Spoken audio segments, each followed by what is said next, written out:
Well, hello there, everyone. Welcome to our Chapter 15 video lecture. The topic is the distribution of products. In Chapter 15, we're going to focus on the emergence of marketing intermediaries, the utilities created by these intermediaries.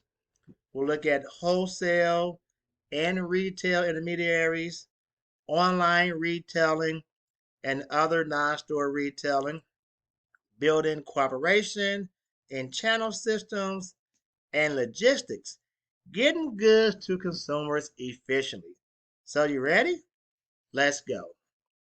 Let's talk about the emergence of marketing intermediaries. What's that? Well, these are organizations that assist in moving goods and services from producers to business and from businesses to consumers. So these intermediaries help companies push their products and or service. Now they're called intermediaries because they're in the middle of a series of firms that distribute goods. So we'll talk about different type of marketing intermediaries and how they help or assist in the distribution of goods and services. A whole set of marketing intermediaries that join together to transport and store goods in their path from producers to consumers are known as a channel of distribution. So we're going to focus on how do companies distribute their products and services using what's known as marketing intermediaries. Yep, you guessed it. Here is Amazon. Amazon is an example of a marketing intermediary. And so, what Amazon does, it stores a variety of goods from clothing items, household items, food items, etc. So, they are an example of a marketing intermediary. And so, the question is, what are the benefits of having food, household items, clothing, and other needed goods close at hand? I think you know the answer to this question, but send me an email response to this question. Which marketing intermediary sells to other organizations?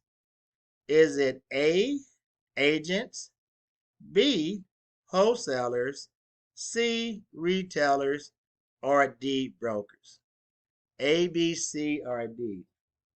If you said B, wholesalers, then you would be correct. So let's take a look at the different types of marketing intermediaries. First, you have agents and brokers.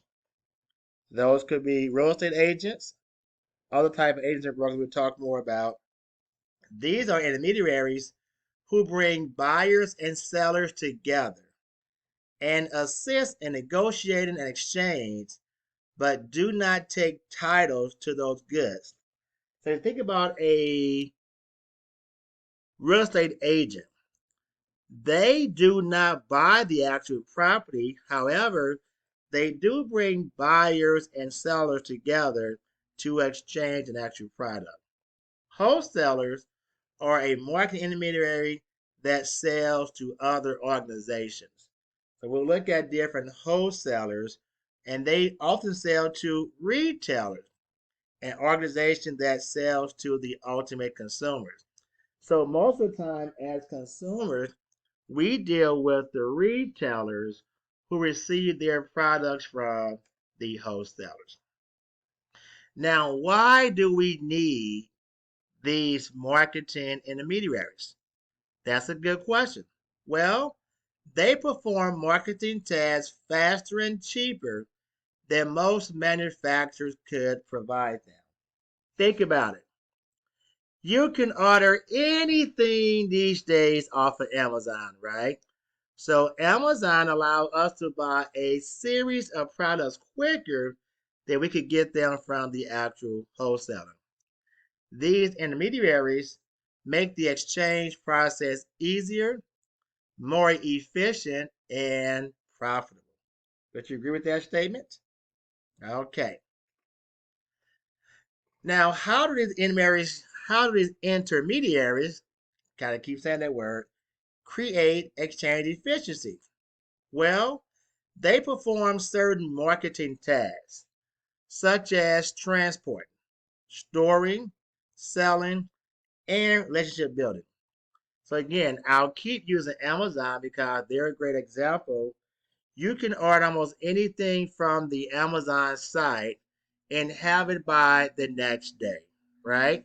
So Amazon allows us to receive things faster and more cheaply than most manufacturers could. The value from these intermediaries often exceed whatever cost it is to the consumer and also to the actual wholesaler. Okay? So whenever you look at these intermediaries, you want to look at the value versus the cost of these intermediaries. So you want to ask yourself, could I buy a product cheaper from the wholesaler rather than going through an intermediary? Well, think about the cost of food. The cost of food consumers pay partly goes to paying intermediaries. So the wholesaler understand that when you're going to use an intermediary, then there's a certain cost they're going to charge you. That's going to impact what we call the cost of goods sold. But there are three key factors about marketing intermediaries. First, they can be eliminated, but their activities cannot. What does that mean? It means that as a consumer, we are still in need of products and or services.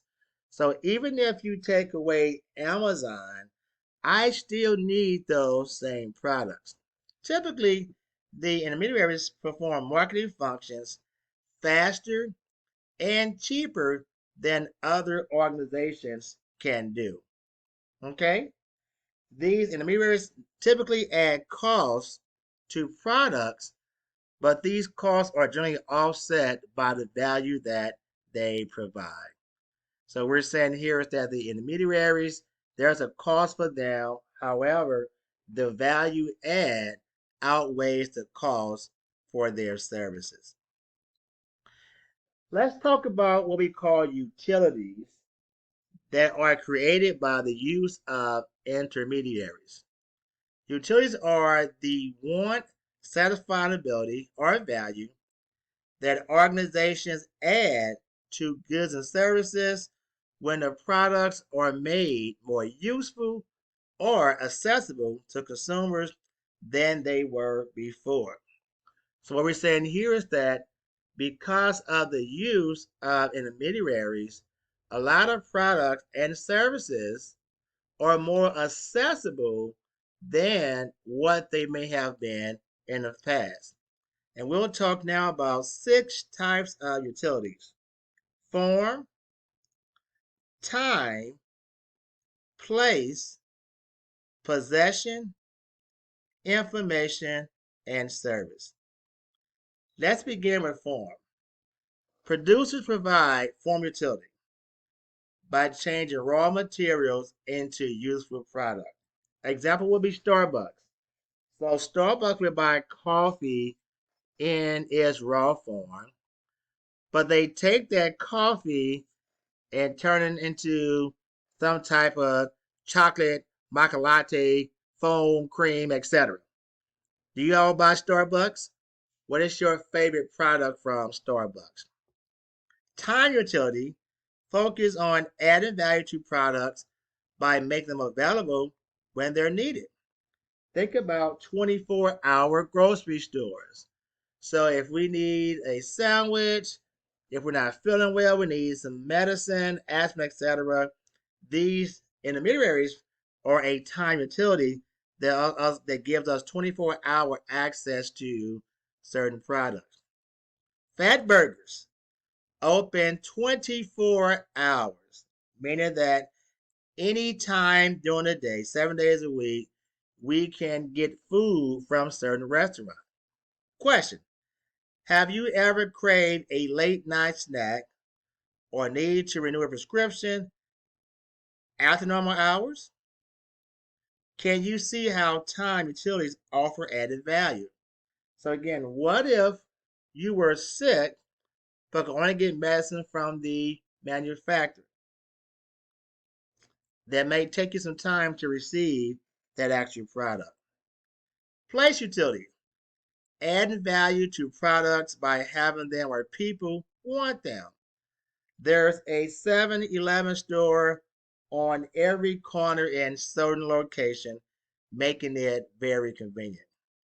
Possess utility: doing whatever is necessary to transfer ownership from one party to another party, including providing credit, delivery, installation, guarantees, and follow-up service. An example would be a real estate broker or agent. So what an agent may do is help their client to locate a property to acquire.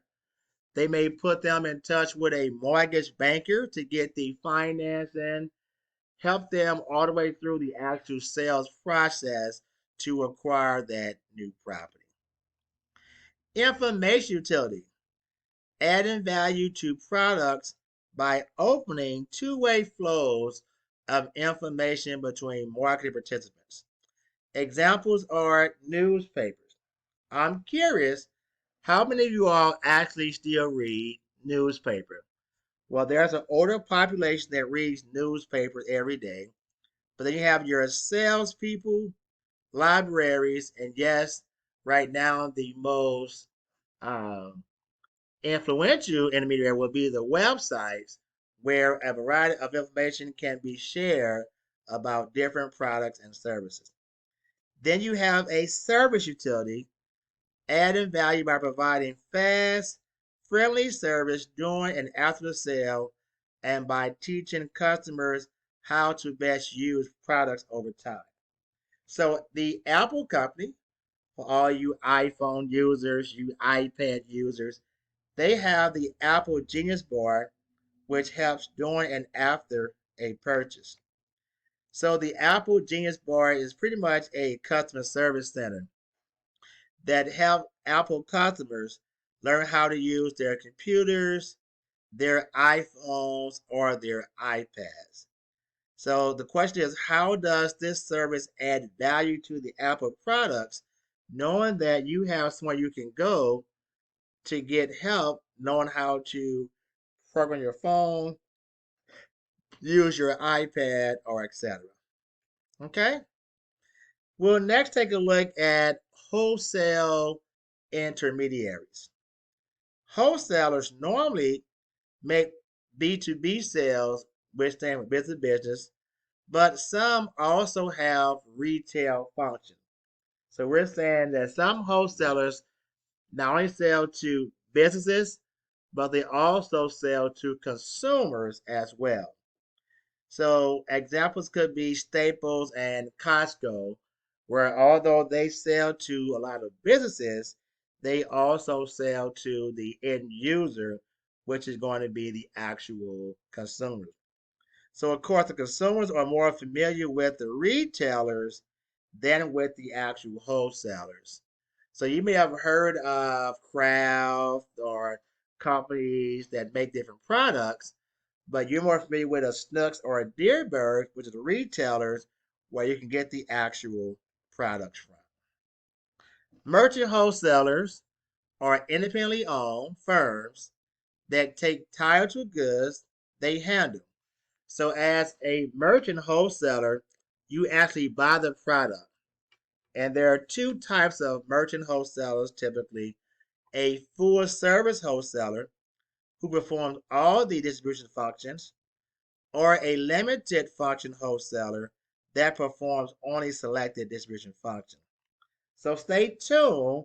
We're going to come back and talk more about these marketing intermediaries. Bye bye.